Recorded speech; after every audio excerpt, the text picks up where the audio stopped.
भारत ने first time ever in history अपनी जो एक्सपोर्ट्स हैं वो $400 बिलियन का टारगेट अचीव कर लिया। दिस इज़ बिग हिट, मतलब बहुत ज़बरदस्त स्ट्रैटेजी उनकी एक्सपोर्ट्स की। $400 बिलियन जो है बड़ी अचीवमेंट है। अच्छा, इसके ऊपर उनके प्राइम मिनिस्टर की तरफ से ट्वीट भी आया जिसमें उन्होंने कहा है कि first time India set N ambitious target of $400 billion of goods exports and achieved it's target for the first time ever in history. और मज़े की बात यह कि मैं आपको ये बताऊं कि लास्ट ईयर अगर आप सिर्फ एक साल पहले देखें तो उन्होंने जो अपनी एक्सपोर्ट्स का टारगेट था जो अचीव किया था वो $292 बिलियन था, और इस साल $400 बिलियन। देख कितना बड़ा जंप लगाया है।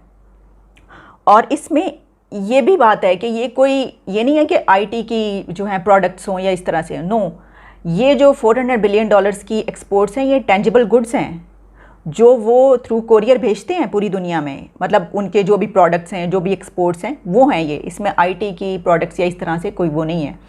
तो ये एक बड़ी बात है। और मैं समझती हूँ कि अगर आपके जो नेबर हैं वो इतने ज़्यादा कंपटीशन में आपसे आगे हों तो अच्छी बात है, मुकाबले की फ़ज़ा तो बहुत अच्छी होती है। हमें भी जो है मुकाबले में आगे बढ़ना चाहिए और अपनी एक्सपोर्ट्स को बढ़ाना चाहिए। लेकिन प्रॉब्लम ये है कि हम अपनी एक्सपोर्ट्स पर, वैसे तो प्राइम मिनिस्टर इमरान खान ने कहा था कि उनके जो ये इरा है, उनके जो 3-4 साल हैं, इसमें एक्सपोर्ट्स बहुत ज़्यादा बढ़ी हैं।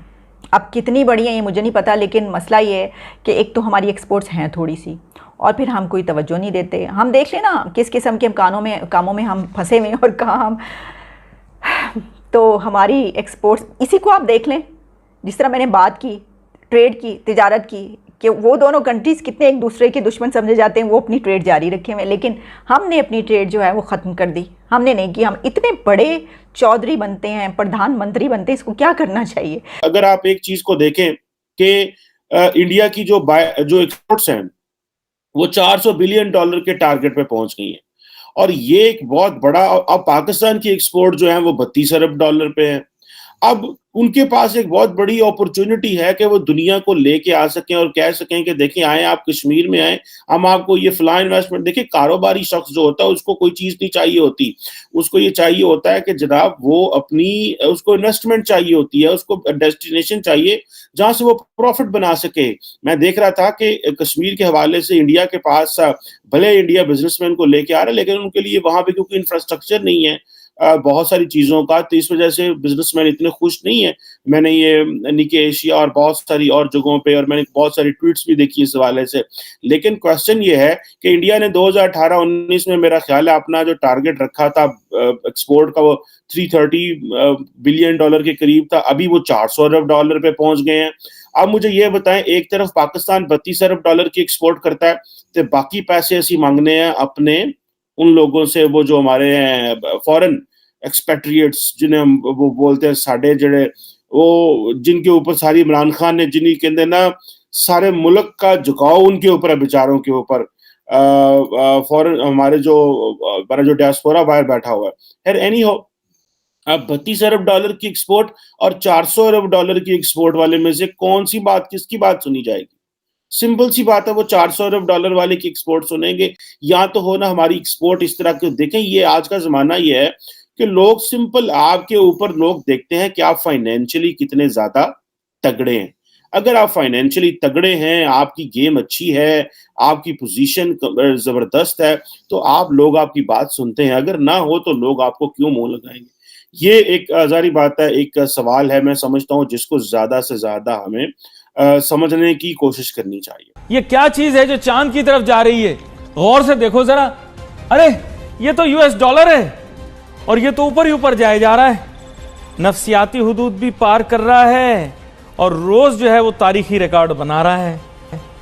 US डॉलर काबू से बाहर इसलिए हुआ है क्योंकि हमने गलत पंगा गलत टाइम पे गलत बंदे से ले लिया और वो अब हमें भारी पड़ रहा है।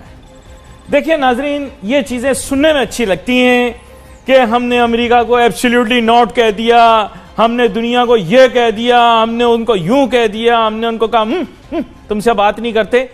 आप दुनिया के माशी सरमायाकाराना और मालियाती निज़ाम को समझने की कोशिश करें। इसके ऊपर गिरफ्त उन लोगों की है, और जब इस तरह के मामलात आते हैं तो you are trading on a very thin rope. आपको हर कदम फूंक फूंक के रखना पड़ता है और अपना लाहे अमल पहले तैयार करना होता है। यह अर्तुगल की तरह बनकर घोड़े पे बैठ के टन टन टन टन टन टन दुनिया भर से पंगे लेना प्रोग्रामों में अच्छा लगता है, क्योंकि अब आपको पता होगा कि असरा बिल्किस भी नोटू कमाने के लिए बेचारी क्या क्या करती है। हाँ, हलीमा खातून, आप में से तो 90% लड़के उससे शादी करना चाहते थे। क्यों भाई, एजाज सही बोल रहा हूं? वो देखो अभी से ही कबूले कह रहा है। ये असल मसला ये है कि आपको समझ नहीं दुनिया की। ये सारी टीवी ड्रामों में अच्छी लगती हैं चीजें कि मैंने यूं कर दिया, मैं यूं तलवार मारूंगा, मैं मुंह पे मारूंगा, मैं बात नहीं करूंगा। अरे भाई, ये सब बातें अच्छी होती हैं, लेकिन ये अवाम की कंजम्पशन के लिए और जरूरी है, ये करना जरूरी है बातें, लेकिन दर हकीकत अंदरूने खाना ये कहना होता है कि कोई बात नहीं यार, आपस में तो दोनों दोस्त है, पब्लिक के लिए शोर मचा रहे। सीरियस नहीं होना, सीरियस नहीं होना। आप क्या करें, सीरियस हो जाते हैं। ये सीन देखिए, फिल्मी डायलॉग हैं, ये फिल्मी डायलॉग फिल्म तक महदूद रहे तो ठीक रहते हैं। इनको हकीकत के अंदर किसी तरह जो है ना, वो क्या कहते हैं कि रस के नहीं आना है इसके असरात को। हमें कोशिश क्या करनी थी कि हम ऊपरी ऊपरी तौर पर तो उन्हें कहते रहते, अंदरूने खाना हम उनके साथ अच्छी सेटिंग बना के रखते। हमने फिल्म को हकीकत समझ लिया, फिल्म में होने वाली उछल कूद को हकीकत समझ लिया।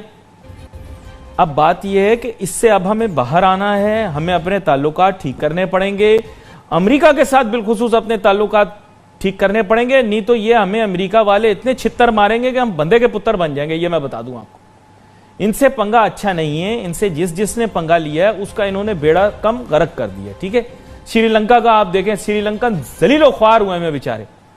यकीन करो, मैं जानवर का नाम नहीं लेना चाहता, उस जानवर वाला हाल कर दिया इन्होंने। लबनान का हाल आप देखो, बेड़ा गर्क कर दिया इन्होंने लबनान का। और तुर्की का देखो, इतना धुना, इतने लाते मारी, इतनी ठुडे मारे तुर्की को, इतनी उनकी करेंसी का बेड़ा गर्क किया है कि अब अर्दुआन ने जाकर इजराइल के सदर को अपने मुल्क में वेलकम कर लिया। जी जी, अर्तुगल बन रहे थे बड़े, वो इजराइल के सदर को बुला के उसने वो नहीं होती, वो जो क्या कहते हैं उसको, वो जो मुशर्रफ को देकर यहां से भेजा था, क्या कहते हैं उसे यार, वो जो सलूट वलूट मारते हैं, वो उसने अपने मुल्क में बुला के तुर्की में उसने दिया है इजराइल के सदर को, हैं क्या कहते हैं उसको, सलामी दिलवाई है। जी जी, आप देख लें, नेट पे देख लें, आपसे छुपाया हुआ है, आपको अर्तुगल ड्रामे दिखा रहे हैं।